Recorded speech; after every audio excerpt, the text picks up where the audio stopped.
Boa noite, gente. A paz esteja convosco, esteja com todos vocês, com todas as famílias aqui representadas. Primeiro pela família do Alisson, né? Que foi o primeiro a entrar. Que Deus esteja presente no meio da família de vocês, abençoando de forma transbordante, né?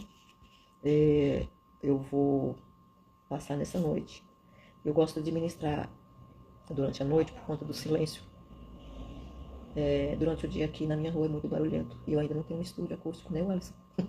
Não tenho um estudo acústico. Então eu tenho que escolher um momento mais silencioso para poder ministrar a palavra de Deus. E eu vou transmitir nessa noite a lição da Escola Bíblica de número 3, que foi do dia 20 de julho, porque tivemos um congresso e ficou sem passar essa aula, que tem um tema maravilhoso, que é uma igreja fiel à pregação do Evangelho, né? Que é algo que está muito raro nos nossos dias. Está difícil de encontrar uma igreja que seja totalmente fiel à palavra de Deus. Porque nesse trimestre a gente está estudando sobre a igreja primitiva, a igreja em Jerusalém, né? Sobre a igreja em Jerusalém. E a igreja primitiva, ou seja, a igreja que tem o fundamento dos apóstolos, né? A pedra principal é Cristo, mas o fundamento é do apostolado, dos apóstolos de Cristo. E as bases principais da igreja de Jerusalém era a doutrina, o ensinamento da palavra, verdadeiro, né? De forma verdadeira. Era a comunhão dos irmãos, era a oração, era o partir do pão. Deixa eu aumentar aqui o volume, senão vai ser cochichado, né? Alguns seguidores já me deram feedback que eu entro assim distraído, esqueço de aumentar o volume, né? E aí depois fica o vídeo com aquela voz no volume baixo. Mas voltando aqui ao assunto, as bases da igreja de Jesus Cristo, a igreja apostólica, era a doutrina, né? Com muita fidelidade, aquilo que Jesus ensinou aos seus apóstolos. Era a comunhão, era o partir do pão, eram as orações. Tudo que eles tinham era em comum. Então, a igreja verdadeira, a igreja de Cristo, ela está baseada, os alicerces dela têm que estar pautados numa doutrina verdadeira, na comunhão da igreja, né? Na comunhão da igreja, no partir do pão, ou seja, suprimento das necessidades de uns para com os outros. Na questão das orações também, estar unidos em oração. Tudo isso faz parte dos alicerces de uma igreja que é reconhecida como uma igreja apostólica, não porque é uma igreja que está cheia de apóstolos, mas é uma igreja que está pautada nos ensinos, numa doutrina apostólica dos apóstolos, lá que deu o pontapé inicial na igreja primitiva, na igreja de Cristo, né? E aí nós temos aqui o tema que nós vamos discorrer hoje, falando sobre uma igreja fiel à pregação do Evangelho.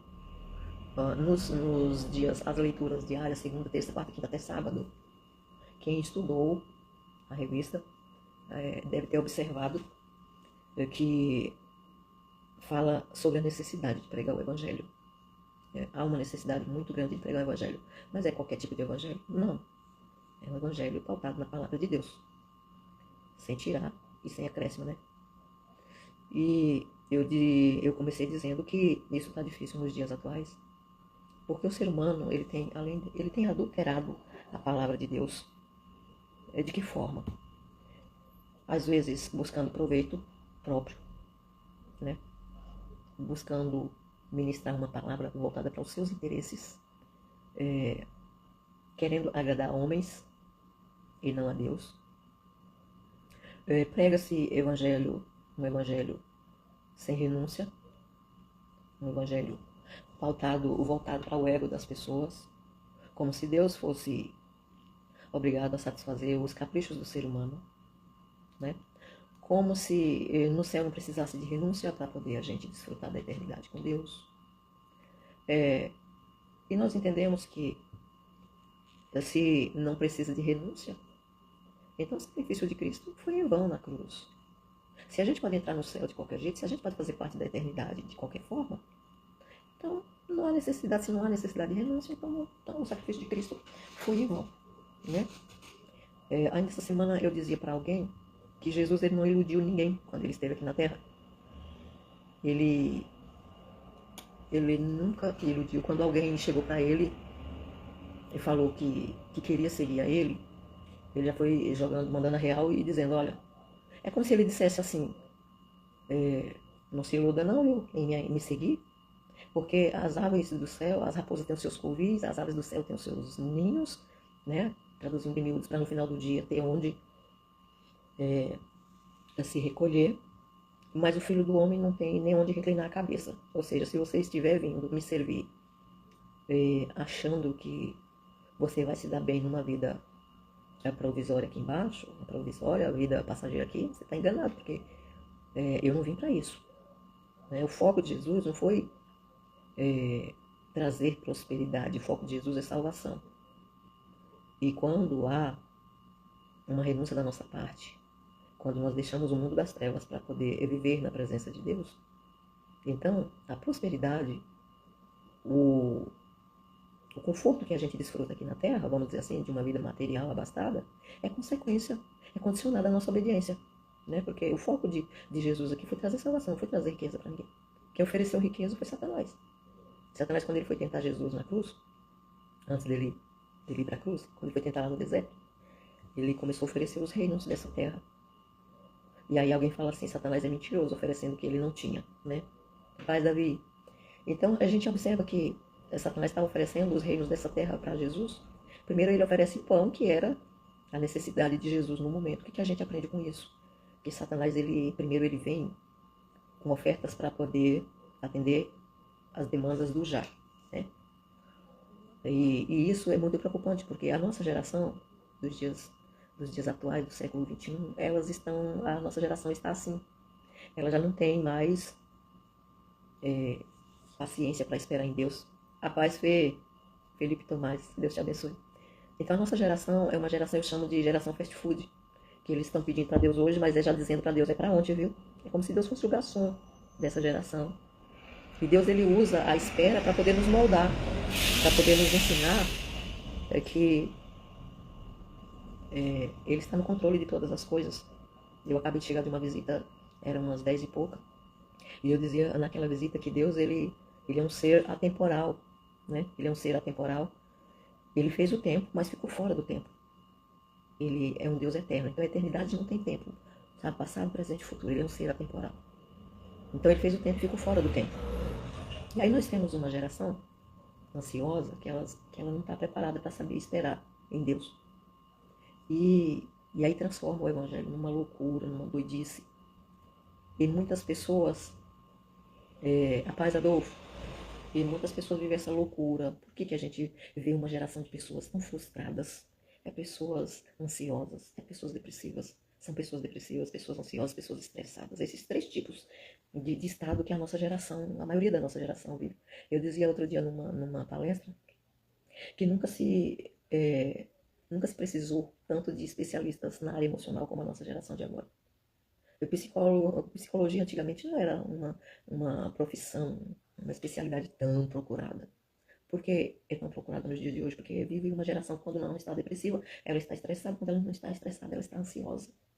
E eu sempre falo assim, que a depressão é um excesso de passado, que você esperou que acontecesse do teu jeito. E como Deus não trabalha do nosso jeito, ele trabalha do jeito dele, né? Aí a gente fica depressivo, frustrado, angustiado, porque a coisa não aconteceu do jeito que teria, que a gente achava que era para ter acontecido. Aí fica aquela pessoa frustrada, angustiada, depressiva. Claro que tem a questão hormonal também, né? E aí, eu dizia também sobre a questão do estresse. A estresse é excesso de presente. Aquele desempesto, como dizia meu pai, aquela fadiga para poder conquistar tudo que é presente aqui e já. A geração fast food, e aí não consegue, começa a ficar estressado, começa a ficar aquela coisa assim de doido. E nunca se houve tantos problemas emocionais como existem nos dias de hoje. Mas o Deus do passado é o mesmo Deus do presente e vai continuar sendo o Deus do futuro. O problema está em Deus, não está na gente. É a gente que, sabe, se frustra com pouca coisa. É uma geração que não está preparada para passar prova. É uma geração que não sabe ouvir não, né? E Deus, ele diz sim, mas ele também diz não, e ele também diz espera. Existem 3 maneiras de Deus nos responder. Quando ele diz não, é não e pronto, acabou. Quando ele diz sim, é sim, e tem momento que ele diz espera. Porque está tudo aqui preparado nas minhas mãos, mas é você que não está preparado. Eu vou te preparar primeiro para depois colocar nas tuas mãos. Eu sempre falo assim, Fê, que se eu não estiver preparada para poder pilotar um helicóptero, e Deus me dá um helicóptero e eu inventar de entrar dentro dele, sai arrebentando aqui a região inteira. Não arrebenta a região inteira, porque logo eu já caio e arrebenta o primeiro quarteirão que tiver, sai arrebentando tudo. Então, Se tudo aqui na Terra, para a gente desenvolver a função com perfeição, a gente precisa de um tempo para poder se preparar, porque as coisas de Deus têm que ser de qualquer jeito, né? Paz tá. E aí vem a ansiedade também, que é um excesso de futuro. A gente fica tão ansioso para as coisas acontecerem logo no nosso futuro, para o futuro vir logo de encontro com o presente, que a gente acaba criando, desenvolvendo uma ansiedade terrível dentro da gente, ao ponto de muitos entrarem em pânico, né? São essas 3 doenças que têm assolado a humanidade. Mas, enfim, a gente está aqui para poder tratar. Estamos dentro do tema, falando sobre a geração fast food, né? Que antigamente a gente ia para a igreja para adorar a Deus, para entrar, porque adorar é prestar culto diante do Senhor, né? Então, quando a gente vai para a igreja, a gente vai para adorar. E o que a gente recebe é consequência da nossa adoração. Mas a geração de hoje, ela vai adorar já barganhando com Deus. Eu vou adorar para receber minha bênção. É tipo o filho que diz, eu vou estudar bastante passar adiante, porque eu sei que no final do ano vai ter presente. Sabe, barganhando aquele filho que barganha com paz Thalita, tem 2 Thalita aqui, né, Bazone? Ah, não, eu estava pensando que era 2 Thalitas diferentes, é a mesma. Paz, tá. Então, veja bem, a gente precisa tomar um cuidado muito grande, porque não é Deus que nos lança em depressão, não é Deus que nos lança em estresse, não é Deus que traz a crise de ansiedade pra gente, é a gente que embola no meio de campo e atropela tudo, atropela tudo, e não sabe, ele sabe esperar no Senhor. A Bíblia diz que a vontade de Deus ela é boa, ela é perfeita e ela é agradável. Se ela é boa, é perfeita e agradável, no tempo que a vontade de Deus se cumprir nas nossas vidas, vai ser dentro desses 3 parâmetros. Vai ser bom, vai ser perfeito, vai ser agradável. Se é bom, é perfeito e agradável para Deus, isso quer dizer que vai vir de conta com as nossas necessidades nesse mesmo naipe, de forma boa, de forma agradável, de forma perfeita. Né? E aí a gente percebe que quanto mais é uma igreja que prega sobre prosperidade, aí o ajuntamento é muito grande. Outro dia eu ouvi um pastor falando assim, esse evangelho triunfalista, e por que não sei o quê? E aí o Espírito Santo falou assim para mim, mas tem que pegar um evangelho triunfalista mesmo. Triunfo é o quê? Vitória, gente. Mas não é vitória dentro dos parâmetros humanos, é vitória, é triunfo dentro dos parâmetros da visão divina. Né? Então, Jesus ele passou tudo que ele passou aqui na Terra, mas ele triunfou. Né? Ele triunfou. Não existe glória sem sofrimento. Não existe vitória sem passar pela luta. Não existe um hastear de bandeira sem passar pela guerra primeiro. Bandeira branca, amor. Não existe amor e paz se não erguer a bandeira se não passar pela guerra primeiro. Então, tudo na vida da gente existe um processo, porque a gente não veio pronto. Eu sempre falo, nós estamos sendo construídos. Ninguém nasceu pronto. Quem veio pronto foi Adão e Eva, mas eles não nasceram, eles foram formados pronto, né? A gente não, a gente nasceu, a gente passou pelo útero. A gente teve fases dentro de um útero, a gente foi expulso do útero para fora, já começou a ser expulso, né, pelo corpo. E aí, depois que sai do útero, são fases e mais fases da nossa vida. E a vontade de Deus é que a gente sempre se aperfeiçoe em cada fase da nossa vida. Eu costumo sempre falar, a gente está nesse mundo para evoluir, para crescer, para ter maturidade, para ser edificado, né? Mas às vezes a gente se frustra por conta, até mesmo dentro da igreja, por conta desses evangelhos baratos, sabe? Que as pessoas pregam com o intuito de atrair multidões para encher uma igreja. E aí eu falo assim que tem muitas igrejas cheias de pessoas vazias. Muitas igrejas cheias de pessoas poucas, né? E a gente precisa estar com a igreja cheia, cheia de quantidade, mas cheia de qualidade também. Cheia do Espírito Santo, cheia de verdade, cheia de renúncia. Renunciar aqui, nesse cenário, para poder conquistar uma glória eterna. E aquilo que a gente conseguir aqui na Terra é provisório, é passageiro. A gente vai partir daqui e vai deixar tudo aqui, gente. A gente não precisa se desesperar, se descabelar para poder conquistar algo. Eu estava conversando com minha esposa essa semana e a gente falando a respeito disso, que as pessoas passam a vida desembestadamente para conquistar, e aí depois que conquista, pega o que conquistou para poder conquistar a saúde de volta. Usa o tempo da saúde de desfrutar com tranquilidade, com confiança no seu Criador, de adorar, de bendizer o seu nome. E aí vira-se uma loucura de conquista. Eu quero conquistar, porque é uma competição no mundo do ser humano que não tem, outro quer ter mais para ostentar, para poder aparecer de alguma forma. E aí passa o tempo que tem saúde desembestadamente, deixando a família de lado para poder conquistar, e aquela coisa de doido. E aí usa o tempo que tem saúde para conquistar, e aí quando chega lá no final da vida, passa o resto da vida pegando o que conquistou para poder ver se conquista a saúde de volta. Você já viu uma coisa louca dessa? É uma coisa assim muito de doido, gente. Paz, Rosélia. Então, a gente precisa atentar para isso. E esse tema dessa lição, ela vem falando a respeito da pregação do Evangelho, uma igreja que ainda é fiel à palavra de Deus, que prega a palavra de Deus com veracidade, não prega com outras motivações. Outros pregam para poder conseguir prosperidade, para se dar bem. Gente, a palavra de Deus não é para a gente se dar bem. Não, a palavra de Deus só tem um único intuito, de Gênesis a Apocalipse, é apresentar o Redentor para nós, é apresentar Jesus Cristo. Desde lá de Gênesis até Apocalipse, o centro da Bíblia não é conquistar a vida financeira. A vida financeira é consequência. É consequência. Então, de Gênesis a Apocalipse, o centro de toda a ministração, de toda a pregação, desde Gênesis até o Apocalipse, o foco é Cristo, é o plano da redenção, é o plano da salvação. É discorrendo sobre Cristo, que é o centro de todas as coisas. E quando chega nos evangelhos, a gente vê o plano da salvação se cumprindo por meio de Jesus Cristo, né? Se entregando na cruz do Calvário, para poder nos resgatar da maldição eterna. Então, não sei de onde esse povo arruma tanta loucura para poder falar, para poder iludir o povo de Deus. E o povo de Deus, quando eu falo povo de Deus, não estou falando de quem está dentro de uma igreja, estou falando do povo de Deus, porque Deus não pertence a um ministério. Deus não se deixa ser monopolizado. Eu estou falando de um Deus que é um Deus de toda a humanidade, de todo aquele que se aproxima dele para se relacionar com ele. Eu dizia outro dia que Abraão, ele não congregava na Assembleia de Deus.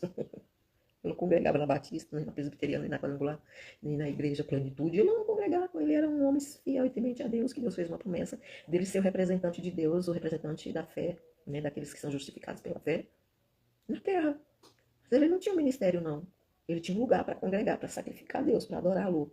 Adorar a Deus na beleza da sua santidade, né? Todos nós precisamos ter um lugar. Eu dizia, ainda há pouco, quando eu estava na visita, o seguinte, que Deus, ele sempre tem um monte de desigrejados dizendo: eu preciso de igreja para servir a Deus, não preciso estar dentro de um templo, eu posso servir a Deus em casa. Eu falo que é a igreja de Jesus Cristo em casa, né? A igreja de Jesus Cristo em casa.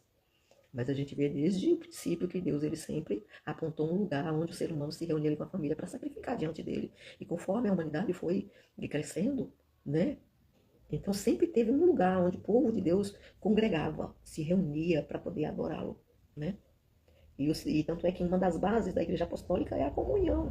Não tem como a gente ter comunhão com quem dentro de casa? Só com a família? Juntar só com a família para poder adorar a Deus? Porque essas pessoas que dizem que adoram a Deus de casa, eles sentam no sofá, ligam na televisão e dizem que está adorando a Deus. Mas adorar a Deus em comunhão é estar em comunhão com o nosso próximo. Porque eu sempre falo isso, a cruz de Cristo na vertical é Jesus unindo a criatura com o Criador. E na horizontal é unindo nós uns com os outros. Amor ao próximo é comunhão, é união, é unidade. E tanto é que lá no livro, lá na carta de Paulo aos Efésios, ele fala, no capítulo 4, a respeito do ministério específico, que ele levantou uns para o apostolado, outros para profeta, outros para evangelistas, outros para pastores e outros para mestres, né? Mas ele não levantou esse ministério específico para poder ficar olhando para a cara das pessoas, não. Esses 5 ministérios específicos têm um propósito diante de Deus. E é uma das maiores responsabilidades que Deus nos incumbiu, que Deus nos outorgou. Qual que é essa responsabilidade, Lu? Aperfeiçoar a igreja. Deus não quer igreja arranhada lá em cima, igreja espancada. Deus não quer uma igreja leviana também, doida, sabe, desequilibrada, sabe, com doidice. Não, a Deus levantou esses 5 ministérios tendo em vista, o apóstolo Paulo falou, tendo em vista o aperfeiçoamento da igreja. Então a igreja, ela vem, essa aliança com Cristo, o dono da igreja, ela vem das trevas. Mas ela não pode chegar na igreja e permanecer nas trevas. As trevas, ela veio das trevas, mas as trevas precisam sair de dentro da igreja. E eu não estou falando de igreja com a parede, estou falando de nós, que somos membros do corpo de Cristo. E o corpo de Cristo compõe a igreja. Então a gente não jamais poderá se apresentar diante de Deus, no arrebatamento da igreja, ou coletivo ou individual. Deus não quer igreja manchada, Deus não quer igreja espancada, Deus não quer igreja arranhada, Deus não quer igreja atrofiada, Deus não quer igreja desequilibrada, igreja doida, igreja cheia de treva, não. Vocês vieram das trevas sim, mas veio para a maravilhosa luz. Para a maravilhosa luz. Então, onde tem luz, as trevas têm que sair. E quais são as trevas que têm tomado conta da igreja? É usos e costumes? Não, é a natureza ruim do ser humano que precisa ser moldada de acordo com a natureza divina.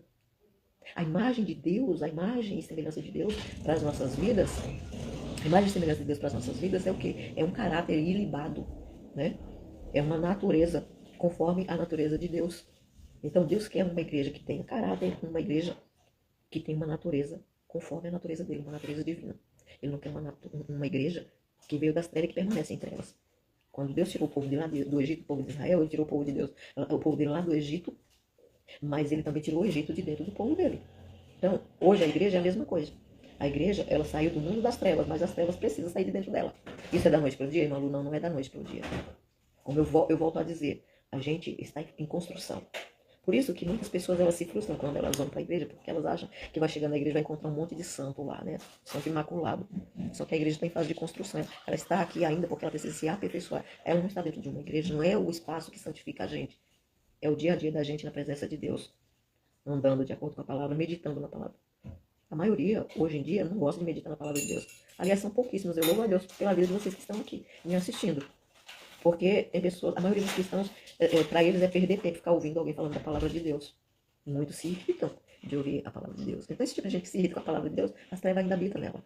Ela saiu das trevas, mas as trevas ainda continuam dentro dela, mesmo dentro da igreja. A minoria da igreja gosta de culto, de ensinamento. A minoria gosta de escola bíblica. Então, como é? A Bíblia diz que a maior demonstração de amor a Deus é praticar os mandamentos dele. Então, é ter prazer na lei dele e meditar de dia e de noite, né? De dia e de noite, ou seja, estar o tempo todo conectado com a palavra de Deus. Então, se eu não gosto da palavra, eu tenho meio que um pé atrás com um crente que diz que é cheio do Espírito Santo, que é cheio, que tem aliança com Deus, mas que não gosta da palavra de Deus, que se alimenta 2 vezes no máximo por semana na igreja. Eu sempre faço essa comparação. A gente, como ser humano natural, humanamente falando, a gente se alimenta o tempo todo, né? A gente faz 4, 5 refeições por dia. Espiritualmente, para a gente se manter nutrido na presença de Deus também, a gente precisa, né? A gente precisa se alimentar. E aí tem pessoas que, a maioria das pessoas são domingueiras, né? É claro que tem pessoas, Deus conhece a necessidade de cada um, e tem pessoas que só podem ir no domingo, mas tem pessoas que têm condições de estar durante a semana se alimentando da palavra de Deus, mas a palavra de Deus não é prioridade. Tem pessoas que falam assim, eu não tenho tempo, mas Deus sabe que tem tempo. Porque uma coisa é falar assim para a liderança, eu não tenho tempo, né?